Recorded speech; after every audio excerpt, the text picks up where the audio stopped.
Setting foot in Port-au-Prince is diving headfirst into Haiti's political crisis. The streets barricaded by protesters. It's a commonplace demonstration until the crowd suspects there's a mercenary among them. The demonstrators try to grab his gun from underneath his shirt, but it's too late. The man used to be a bodyguard for the former interior minister. Police officers intercept him and shoot live ammunition to disperse the crowd. We've nearly witnessed a targeted assassination carried out by someone close to the government. Jovenel Moïse, pour l'assassiner tout militant, pour l'assassiner tout dirigeant. Grenadier, à l'assaut, ça dit mourir,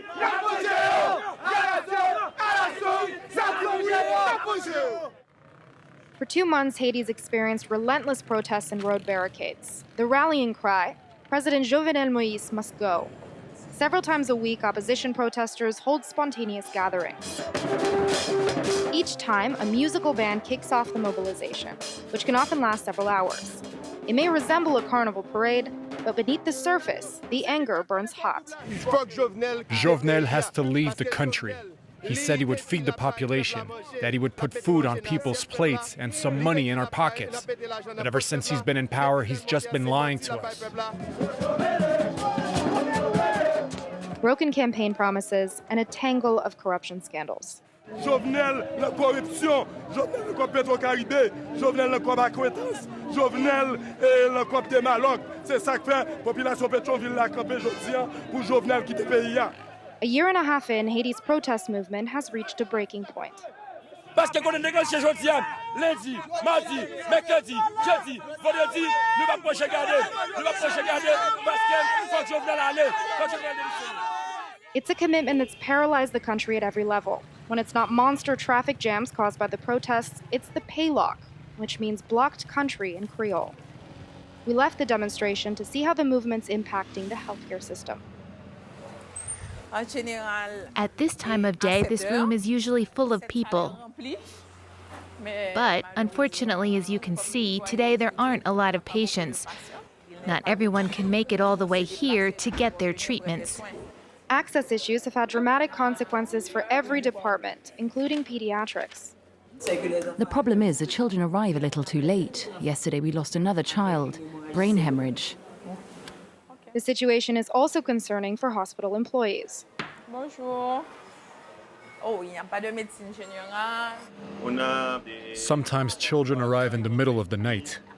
The doctor on call needs a specialist, but that specialist can't get here because of the street barricades or because of sporadic shooting at night, so we can't make it on site. Managing inventory is complicated. The hospital director is counting oxygen tanks. Less than a quarter of them are full. If we don't have oxygen, you can imagine a hospital can't function without oxygen. The education system has also stalled. This fall, students never really went back to school. For Marta, going to class has become too risky. Children want to go to school, but demonstrators try to shut the schools down. Kids are getting beat up. If we wear our uniforms, they try to rip them. So principals are asking us to come to school in secret, or else demonstrators might burn the school down. Every institution has been targeted. The result, 250 students at this middle school have left. The school's 2 principals are disoriented in these deserted halls.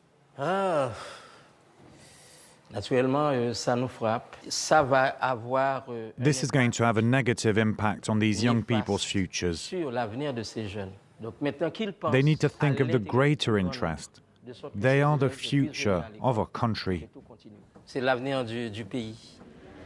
Back at the protest, the situation's heating up.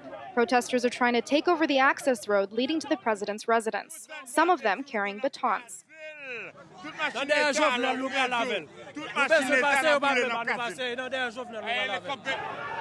The police are overwhelmed. Without warning, they shoot real bullets in the air and disperse the crowd with tear gas. Then a manhunt begins. Undercover, Haitians say they support the movement, despite their fear.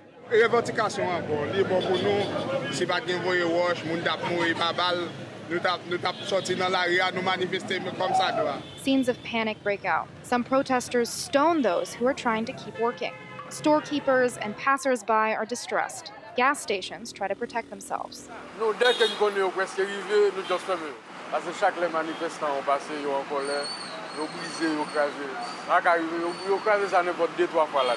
Everywhere, Haitian business is suffering.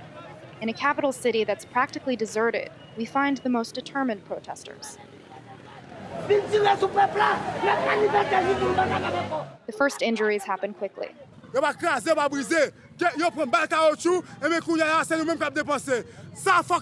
At the end of the day, the violence reaches a climax. It's protesters' projectiles against police officers' lethal weapons.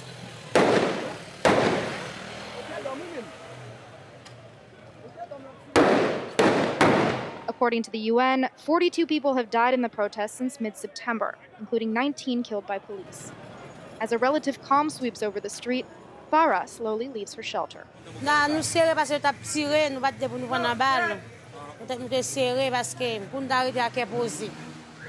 Another day of protests draws to a close. At the gates of the presidential palace, the barricades are still smoking, and Jovenel Moïse is still in the seat of power.